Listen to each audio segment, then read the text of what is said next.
කරනු ලබන්නේ. නව ආණ්ඩුක්‍රම ව්‍යවස්ථාවක් සඳහා සියලු පාර්ශවයන් එකඟ කරගැනීමේ තීරණාත්මක අවස්ථාවක් මේ වන විට එළඹැතැයි අග්‍රාමාත්‍ය රනිල් වික්‍රමසිංහ මහතා පවසනවා.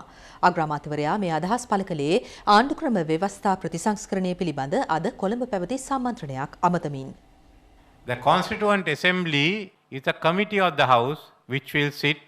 ආණ්ඩුක්‍රම ව්‍යවස්ථා මණ්ඩලය ආණ්ඩුක්‍රම ව්‍යවස්ථා කෙටුම්පත සකස් කරන පාර්ලිමේන්තු තීරීම්කාරක සභාවයි. සියලු සාකච්ඡා සිදුවන්නේ ආණ්ඩුක්‍රම ව්‍යවස්ථා මණ්ඩලය තුලයි. බොහෝ දෙනෙක් චෝදනා කරනවා තවමත් මහජනයාට මේ සම්බන්ධයෙන් අවස්ථාවක් ලැබුණේ නැහැ කියලා. ඔව් ඒක ඇත්ත. මොකද තාමත් මේ කාරණය ආණ්ඩුක්‍රම ව්‍යවස්ථා මණ්ඩලයට ඇවිල්ලා නැහැ. අපි බලාපොරොත්තු වුණා මේ වාර්තාව ජනවාරි මාසයේ ඉදිරිපත් කරන්න. නමුත් දේශපාලන පක්ෂවලට අවශ්‍ය වුණා ඒ පිළිබඳ තවදුරටත් අධ්‍යයනය කරන්න සහ පාක්ෂිකයන්ගේ අදහස් විමසන්න.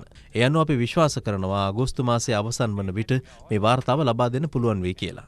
මම පැහැදිලිව කියන්න ඕනේ රට කිසිසේත්ම නොබෙදිය යුතුයි කියන කාරණාවට අපි සියලුම දෙනා එකඟයි. නමුත් මධ්‍යම රජයේ සතු ජනතා පරමාධිපත්‍ය බලය උපරිම වශයෙන් පළාත් සභාව වෙත බෙදා හැරීමට කටයුතු කළ යුතු බව සියලු පාර්ශවයන්ගේ මතයයි. ඒ වගේම බුදුදහමට ඇති ප්‍රමුඛ ස්ථානයේ නැති කිරීම සම්බන්ධයෙන් කිසිම යෝජනාවක් ලැබී නැහැ. නමුත් සියලු දෙනා එකඟ වුණා සෑම ආගමක්ම ඇදහිීමේ නිදහස තිබිය යුතුයි යන කාරණාවට. එය සුළු ජන කොටස් වලට පමණක් අදාළ වන්නේ නැහැ. බුදුදහමටත් එය අදාළයි. The Buddhist himself, because we know of times when the Sangha came under immense pressure.